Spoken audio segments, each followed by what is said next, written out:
आदित्य ठाकरे 7 नवंबर को बुल्ढाना का दौरा करेंगे। उनकी बैठकें बुल्ढाना और मेहकर में होगी। इसलिए बुल्ढाना तहसील के शिवसेना प्रमुख लखन गाडेकर ने बैठक की अनुमति के लिए पुलिस को औपचारिक रूप से आवेदन किया। हालांकि पुलिस ने कानून व्यवस्था के मुद्दे को देखते हुए इस जगह पर बैठक करने से इनकार कर दिया, जिससे पुलिस और शिवसैनिकों के बीच वाद विवाद निर्माण हो गया। शिंदे समूह के संजय गायकवाड़ का संपर्क कार्यालय उस जगह के करीब है जहां सभा होनी है, इसलिए कानून व्यवस्था की समस्या उत्पन्न हो सकती है। इसलिए पुलिस ने बुल्ढाना में आदित्य ठाकरे की सभा को अनुमति देने से इनकार कर दिया है। हालांकि आदित्य ठाकरे की सभा को लेकर पुलिस और शिवसैनिकों के बीच टकराव हुआ है। शिवसैनिकों का कहना है कि सभा जयस्तंभ चौक के गांधी भवन में ही होगी। हालांकि जयस्तंभ चौक को 5 रास्ते जुड़ने से ट्रैफिक जाम की समस्या निर्माण हो सकती है और साथ ही संजय गायकवाड़ का कार्यालय नजदीक होने से बुल्ढाना पुलिस ने बैठक को अनुमति नहीं दी। हे बघा, अत्यंत चुकीची माहिती किंवा अत्यंत चुकीचा मेसेज मीडियामार्फत व्हायरल केला जात आहे। सर्वप्रथम बुल्ढाणा पोलीस प्रशासनाने माननीय आदित्य साहेबांच्या सभेला विरोध केलेला नाही आहे किंवा त्यांनी बुलढाण्यात सभा घेऊ नये अशी त्यांची परवानगीसुद्धा नाकारण्यात आली। स्थिती येऊ नये तसेच माननीय मुख्यमंत्री शिंदे गटाचे जे आमदार आहेत संजूभाऊ गायकवाड यांचे कार्यालयसुद्धा अगदी समोरच आहे आणि मागच्या काही घटना बघता त्या घटनेची पुनरावृत्तीसुद्धा होऊ नये या एवढ्या कारणावरून फक्त त्यांना सभेकरिता आपण पर्यायी जागा शोधावी किंवा आणखी हे करावे याकरिता फक्त त्यांना परवानगी नाकारली होती, बाकी इतर कोणत्या कारणाने नाही।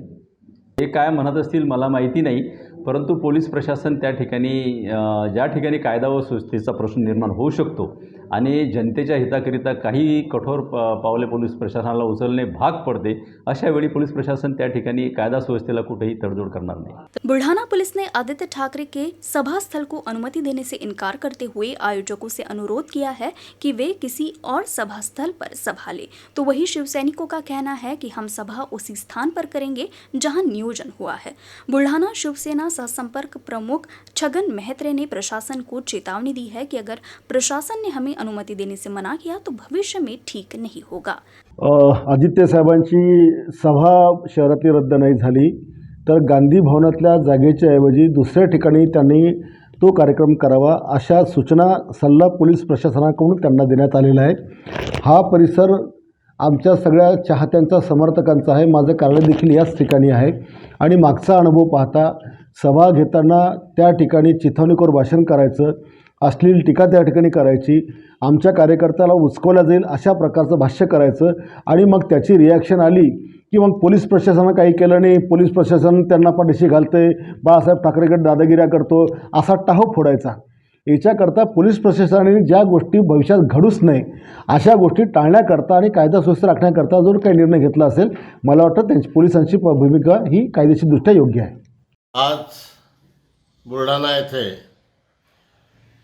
आमचे युवा सेनेचे प्रमुख आदित्य ठाकरे यांची 7 तारखेला होणारी सभा गांधी भवन या ठिकाणी होणार आहे। माहितीच्या सूत्राच्या आधारे पोलिसांनी त्या ठिकाणी परवानगी नाकारली असं कळते, परंतु मी आपल्याला प्रशासनाला सांगू शकतो की बा तुम्ही एखाद्या आमदाराच्या दबावाखाली किंवा सत्तेचा माज जो काही तुम्हाला आलेला आहे हा बरोबर नव्हे।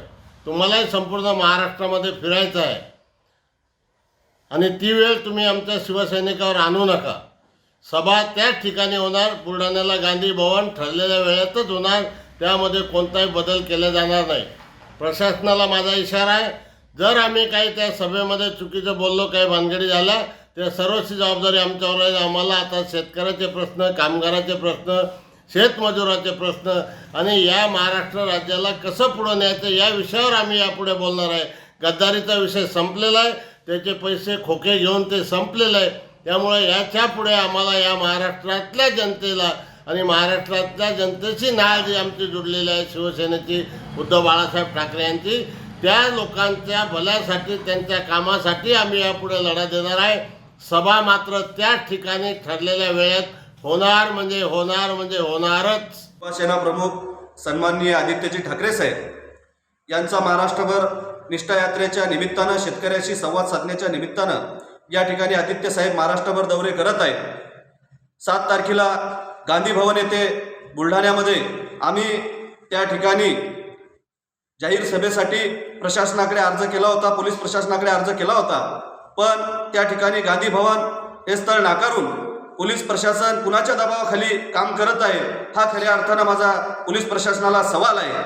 गेल्या अनेक वर्षापासून गांधी भवन येथे त्या ठिकाणी कार्यक्रम होत आहेत. मागच्या वेळेस सुद्धा त्या ठिकाणी आदित्यजी ठाकरे साहेबांची जन आशीर्वाद यात्रा त्या ठिकाणी झाली होती, पण प्रशासन या ठिकाणी उडवाउडीची उत्तरं देऊन त्या ठिकाणी मनाला पटत नाही अशी कारणं देऊन त्या ठिकाणी ते स्थळ नाकारण्याचं काम प्रशासन करत आहे. पण बुलढाणा जिल्ह्यामध्ये या ठिकाणी आदित्यजी ठाकरे साहेब यांची सभा जंगी त्या ठिकाणी होईल. यांनी प्रशासनाने कितीही स्थळं नाकारलं, या ठिकाणी काहीही केलं तरी या ठिकाणी बुलढाणा जिल्ह्यामध्ये आदित्य साहेबांची सभा अतिशय मोठ्या ताकदीनं या ठिकाणी जिल्ह्यामध्ये होईल. जिला परिषद की विभिन्न विषय समितियों की 4 सभापति पद के लिए पिछले सप्ताह हुए चुनाव के नतीजे शनिवार को घोषित हुए. वंचित बहुजन आघाड़ी के चारों उम्मीदवारों ने सबसे ज़्यादा वोट हासिल कर जीत हासिल की थी. समाज कल्याण सभापति के रूप में आम्रपाली खंडारे, महिला एवं बाल कल्याण सभापति के रूप में रिजवाना परवीन शेख मुख्तार और 2 अन्य विषय समितियों के सभापति के रूप में माया नाइक और योगिता रोकड़े को विजयी घोषित किया गया है. चारों सभापति चुनाव में जीत के बाद जिला परिषद में सत्ताधारी वंचित बहुजन आघाड़ी ने पटाखे फोड़कर जीत का जश्न मनाया. 28 अक्टूबर को अमरावती विभागीय आयुक्त शिवसेना ठाकरे समूह की जिला परिषद सदस्य लता पवार को सदस्य के पद से अपात्र घोषित करने का आदेश दिया. इस आदेश के खिलाफ दायर याचिका की पृष्ठभूमि में कोर्ट ने सभापति पद के लिए चुनाव प्रक्रिया को पूरा करने और अगले आदेश तक चुनाव परिणाम घोषित करने की प्रक्रिया को रोकने का आदेश दिया था. चारों सभापति के लिए चुनाव प्रक्रिया पूरी करने के बाद बंबई उच्च न्यायालय की नागपुर खंडपीठ में 1 नवंबर को संबंधित मामले में सुनवाई हुई. सदस्य के पद के लिए सदस्य लता पवार को अपात्र घोषित करने के लिए अमरावती विभागीय आयुक्त द्वारा दिए गए आदेश को रद्द करते हुए अदालत ने विभागीय आयुक्त को इस मामले में 9 नवंबर को फिर एक बार सुनवाई करने का आदेश दिया. विषय समित्याचे सभापती, समाज कल्याण सभापती आणि महिला बाल कल्याणचे सभापती यांचा जो निकाल रोखण्यात आला होता मतदानाच्या दिवशी, त्या निकालाचा आज तो निकाल जाहीर करण्यात आला आणि तो संपूर्ण निकाल वंचित बहुजन आघाडीच्या माध्यमातून लागला. त्यामुळे आज पुन्हा एकदा वंचित बहुजन आघाडी कोर्टासमोर सुद्धा सक्षम झाली आणि विनाकारण विरोधकांनी हा निकाल रोखण्याचा एक प्रयत्न केला होता. वास्तविक पाहता जे पद गेलं होतं ते पद जातीच्या याच्यामुळे गेलं होतं, याच्यात वंचितचा कोणत्याच प्रकारचा हस्तक्षेप नव्हता. पण विरोधकांना विनाकारण वंचितला कुठेतरी थांबवण्याचा जो प्रयत्न चालू होता तो प्रयत्नसुद्धा आज न्यायालयाच्या माध्यमातून हाणून पाडण्यात आला आणि याच ठिकाणी आज वंचितच्या वतीने फार मोठा जल्लोष साजरा करण्यात आला. मी सध्या बाळासाहेब आंबेडकर आणि अंजलीताई आंबेडकरांचे मनपूर्वक या ठिकाणी आभार मानतो. महाराष्ट्र राज्य लोक सेवा आयोग ग्रुप सी सेवा संयुक्त परीक्षा 5 नवंबर को आयोजित की गई थी. जिले के 4,416 उम्मीदवारों में से 3,562 ने परीक्षा दी और 851 उम्मीदवार अनुपस्थित रहे. अकोला में यह परीक्षा 16 केंद्रों पर आयोजित की गई थी. इससे पहले 8 अक्टूबर को सेकेंडरी सर्विसेज अराजपत्रित ग्रुप बी संयुक्त पूर्व परीक्षा हुई थी. परीक्षा केंद्र में कानून व्यवस्था बनाए रखने और किसी गड़बड़ी को रोकने के लिए आदेश जारी किए गए. परीक्षा नियंत्रक के रूप में resident deputy collector professor Sanjay Khadse ने निरीक्षण किया. परीक्षा के सुचारू संचालन के लिए कुल 4 समन्वय अधिकारी कार्यरत थे. इनमें बलवंत अरखराव, सुनील पाटिल, वीए जंजाल एवं अनिल चिंचोले शामिल थे. मोदी सरकार ने देश में असमानता पैदा की है, जाति, पंथ और धर्म के बीच की खाई निर्माण की है. अमीर और गरीब के बीच की खाई बढ़ती जा रही है. महंगाई और बेरोजगारी ने लोगों को परेशान किया है. भारत का संविधान खतरे में है और कांग्रेस नेता सांसद राहुल गांधी संविधान को बचाने और मतभेदों को मिटाने के उद्देश्य से भारत जोड़ो यात्रा पर है. ये बात कांग्रेस विधानमंडल गठ नेता पूर्व मंत्री बालासाहेब थोरात ने अकोला में आयोजित एक प्रेस कॉन्फ्रेंस में कहा. यह यात्रा नांदेड़ से अकोला बुल्ढाना पहुंचेगी. कांग्रेस ने यात्रा के स्वागत के लिए जोरदार तैयारी की है. कांग्रेस के राष्ट्रीय नेता सांसद राहुल गांधी की भारत जोड़ो यात्रा महाराष्ट्र के नांदेड़ से शुरू होगी. यह यात्रा नांदेड़, हिंगोली, वाशिम, अकोला, बुल्ढाना जिले में आएगी. नांदेड़ में छत्रपति शिवाजी महाराज की प्रतिमा को अभिवादन कर और मशाल रैली निकालकर यात्रा शुरू की जाएगी. राहुल गांधी की यात्रा को जनता का भारी प्रतिसाद मिल रहा है. ऐसी जानकारी पूर्व मंत्री विधायक बालासाहेब थोरात ने दी. इस प्रेस कॉन्फ्रेंस में कांग्रेस जिलाध्यक्ष अशोक अमानकर, महानगराध्यक्ष डॉक्टर प्रशांत वानखेड़े, पूर्व विधायक बबनराव चौधरी, पूर्व विधायक नातिकुद्दीन खतीब, दरियापुर विधायक बलवंत वानखेड़े, अमरावती कांग्रेस जिलाध्यक्ष बबलू देशमुख, डॉक्टर अभय पाटिल समेत कई कार्यकर्ता मौजूद रहे। तेव्हा त्यांना आम्ही जोडण्याचा प्रयत्न आहे, आमचा सगळ्या माणसाचं मन जोडण्याचा प्रयत्न आहे आणि त्यांचा मात्र तोडाचा कार्यक्रम हे त्यांचं वैशिष्ट्य आहे।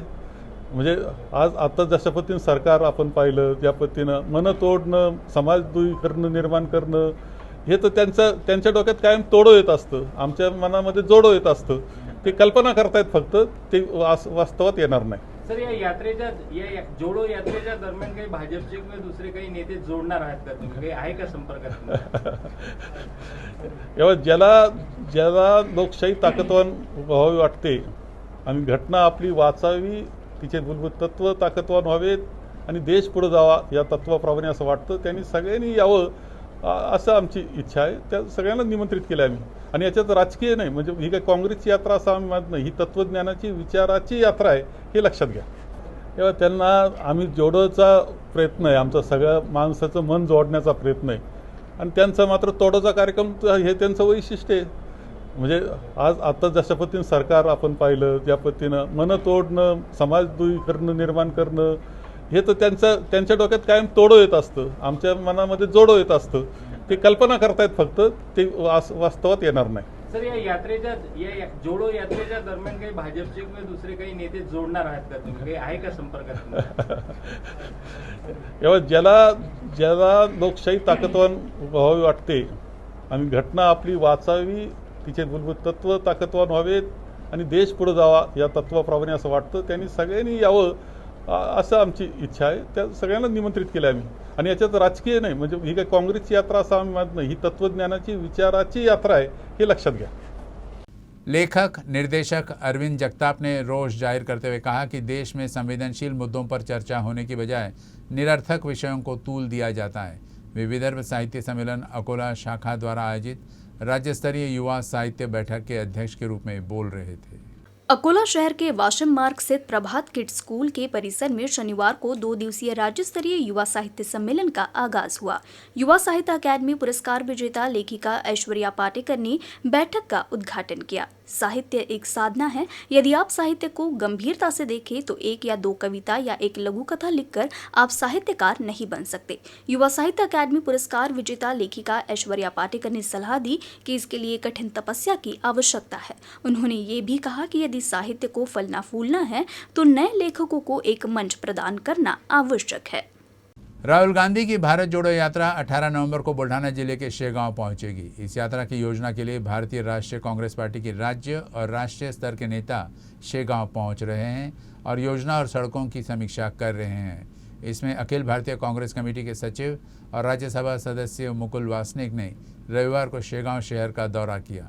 इस दौरान कांग्रेस नेता राम विजय बरंगुले के आवास पर पत्रकारों से बात करते हुए उन्होंने प्रधानमंत्री नरेंद्र मोदी के साथ भारतीय जनता पार्टी पर निशाना साधते हुए कहा कि भारत जोड़ो यात्रा पूरे देश को जोड़ेगी। गुजरात के मोरबी में हुआ हादसा गुजरात में भ्रष्टाचार का नतीजा है। पुल की मरम्मत का काम शुरू हो गया था, लेकिन काम पूरा होने से पहले ही पुल को यातायात के लिए खोल दिया गया था। इस दुर्घटना में कई लोगों की मौत हो गई है। स्थानीय सरकार ने टिकट बेचने वाले वेल्डर और मजदूरों जैसे नाबालिगों को गिरफ्तार कर लिया है, लेकिन पुल खोलने का आदेश देने वालों को अभी तक गिरफ्तार नहीं किया गया है। इसका एक बड़ा उदाहरण गुजरात मॉडल है। इस पुल के निर्माण में काफ़ी भ्रष्टाचार हुआ है और उस भ्रष्टाचार के कारण सैकड़ों लोगों की जान चली गई। सांसद मुकुल वासनिक ने कहा कि नरेंद्र मोदी को कांग्रेस के बारे में बात करने के बजाय गुजरात में भ्रष्टाचार के बारे में बात करनी चाहिए। काल परवा तिथे मोरबीमध्ये एक घटना झाली। तो पूल पडून शेकडो लोक त्यामध्ये मरण पावले। मी तिथे 2 दिवस होतो गुजरातमध्ये आणि सर्व दूर तिथे चर्चा होती की त्या पुलाची दुरुस्ती करण्याकरता पुलाचं काम पूर्ण व्हायच्या अगोदरच तिथे तो पूल सुरू करून टाकला। ते सर्व झाल्यानंतरही लोक मरण पावल्यानंतरही तिथे जे तिकीटं फाडतात त्या लोकांना पकडल्या गेलं, जे वेल्डिंगचं काम करतात त्यांना पकडल्या गेलं, पण जे प्रमुख लोक ज्यांनी तो पूल सुरू करण्याची परवानगी दिली, ज्यांनी नादुरुस्त असतानाही त्याला सुरू करण्याकरता परवानगी दिली, यांच्यावरती कुठल्याही प्रकारची कारवाई झाली नाही. हे एक फार मोठं उदाहरण गुजरात मॉडेलचं जे नरेंद्र मोदी सांगत असतात त्यांच्यात गुजरातमध्ये घडलं आहे आणि यामध्ये प्रचंड भ्रष्टाचार झाला. त्या भ्रष्टाचारामुळे अनेक लोक मारला गेले. नरेंद्र मोदीजी काँग्रेसबद्दल बोलण्यापेक्षा भारतीय जनता पक्षाकडे त्यांनी जास्त लक्ष दिलं तर हे बरं होईल. वर्तमान में देश में एक तानाशाही व्यवस्था बनाई गई है. दूसरी ओर देश में चयनित संस्थापकों की ओर धन केंद्रित करने के लिए एक कार्यक्रम लागू किया जा रहा है. वासनिक ने यह भी कहा कि ऐसा नहीं लगता कि भारत एक रहेगा. कन्याकुमारी से कश्मीर तक पूरे देश में भारत जोड़ो यात्रा जारी है. यह यात्रा 18 नवंबर को बुल्ढाना जिले से राज्य में प्रवेश करेगी. 5 जिलों में करीब 380 किलोमीटर की दूरी तय करने के बाद यात्रा मध्य प्रदेश राज्य में जाएगी. मुकुल वासनिक ने कहा कि इस मौके पर शेगांव में होने वाली जनसभा अब तक के सारे रिकॉर्ड तोड़ देगी. बघा, मी तर थोडा वेळ अगोदरच आलो. काही सहकाऱ्यांबरोबर चर्चा झाली आहे. अजून आजही पुढे काही बैठका आहेत, उद्याही काही बैठका आहेत. त्यांच्याशी बोलू, काय सुरू आहे त्याची विचारपूस करू. एवढं सांगेन आपल्याला की कधी बुलढाणा जिल्ह्यामध्ये घडलं नसेल अशा प्रकारचं ऐतिहासिक अभूतपूर्व स्वागत राहुल गांधीजींचं जेव्हा ते भारत जोडो पदयात्रा घेऊन बुलढाण्यामध्ये प्रवेश करतील तेव्हा ते काश्मीरपर्यंत हे आयोजित करण्याचं काम काँग्रेस पक्षाने केलं आणि राहुल गांधीजी या यात्रेमध्ये पूर्णपणे सहभागी आहे. लोकांशी जाऊन हितगुज करत आहे, बोलत आहे, आपले विचार सांगत आहे, त्यांचे विचार ऐकत आहे. आणि आता बुलढाणा जिल्ह्यामध्ये जवळपास 84 किलोमीटरची ही पूर्ण पदयात्रा राहणार आहे. सर्व काँग्रेसच्या लहान मोठ्या सर्व सहकाऱ्यांनी अत्यंत चांगल्या प्रकारचं नियोजन या यात्रेच्या संदर्भात केलेलं आहे आणि प्रचंड उत्साहात इथे या यात्रेचं स्वागत केलं जाईल. फक्त काँग्रेसचे कार्यकर्ते नव्हे तर हा जिल्हा पूर्णपणे या यात्रेचं स्वागत करण्याकरता तयार आहे, अशा प्रकारचं चित्र दिसत आहे. आरटीओ अधिकारियों ने शहर के विभिन्न इलाकों में अभियान चलाकर 30 नाबालिगों को मोटर व्हीकल एक्ट के तहत जुर्माना और उनके माता पिता पर हज़ारों रुपए का जुर्माना लगाया है. साथ ही अभिभावक अपने नाबालिग बच्चों को गाड़ी नहीं चलाने दे, ऐसे भी अपील की गई. Motor vehicle accident data report जारी की गई है. इस रिपोर्ट के अनुसार जनवरी से अक्टूबर 2022 के बीच कुल 97 मोटर वाहन दुर्घटनाओं में जानमाल का नुकसान हुआ है. यह घातक दुर्घटनाओं में 75 एक्सीडेंट 18 वर्ष से कम उम्र के बच्चों के थे. इस रिपोर्ट के मद्देनजर उपक्षेत्रीय परिवहन अधिकारी जयश्री दूतोंडे ने अकोला जिले में 18 वर्ष से कम उम्र के बच्चों के साथ होने वाली दुर्घटनाओं को कम करने के उद्देश्य से एक विशेष निरीक्षण अभियान चलाया.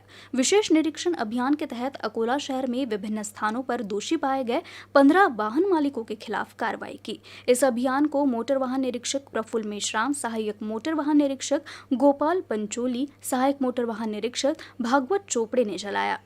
खदान थाना अंतर्गत गोरक्षण रोड परिसर के लक्ष्मीनारायण अपार्टमेंट में दोपहिया की बैटरी चार्ज करते हुए अचानक बैटरी में विस्फोट हो गया. गनीमत रही कि इस घटना में कोई जीवित हानि नहीं हुई.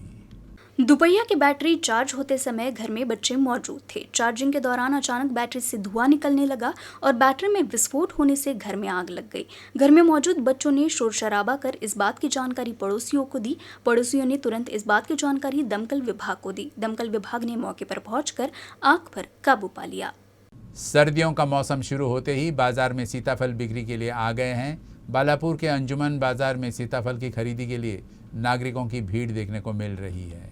सर्दियों के मौसम में आने वाले सीताफल को खाने के कई फायदे हैं. सीताफल खाने से दिल की कमजोरी दूर होती है. सीताफल में विटामिन ए भी होता है जिससे आंखों की देखने की क्षमता भी बढ़ती है. बालापुर में थोक व्यापारी हर साल बड़े पैमाने पर सीताफल बिक्री के लिए लेकर आते हैं. थोक विक्रेताओं से छोटे व्यापारी खरीदकर आसपास के ग्रामीण और बालापुर में सीताफलों की बिक्री करते हैं. इस साल बड़े पैमाने पर सीताफल की पैदावार हुई है. बालापुर के अंजुमन बाजार में मात्र 20 रुपए किलो में अच्छी क्वालिटी के सीताफल बिक रहे हैं, जिसे खरीदने के लिए बालापुर के नागरिकों की हर दुकान पर भीड़ देखने को मिल रही है। अमरावती मुंबई एक्सप्रेस और नागपुर पुणे एक्सप्रेस को 7 से 9 नवंबर तक रद्द कर दिया गया है। मध्य रेलवे के भुसावल मंडल अंतर्गत के भादली स्टेशन पर 4th लाइन काम के लिए ब्लॉक लिए जाने के कारण अमरावती मुंबई एक्सप्रेस और नागपुर पुणे एक्सप्रेस को 7 से 9 नवंबर तक रद्द कर दिया गया है। साथ ही नागपुर मंडल में 3rd लाइन के काम के लिए ब्लॉक लिए जाने के कारण विदर्भ और महाराष्ट्र एक्सप्रेस को 6 से 8 नवंबर तक के लिए शॉर्ट टर्मिनेटेड कर दिया गया है। ये ट्रेनें 6 से 8 नवंबर तक नागपुर तक ही चलेगी। न्यूज़ रूम से बस इतना ही, लेकिन खबरों का सिलसिला आगे भी जारी रहेगा। आप देखते रहिएगा UCN अकोला न्यूज़।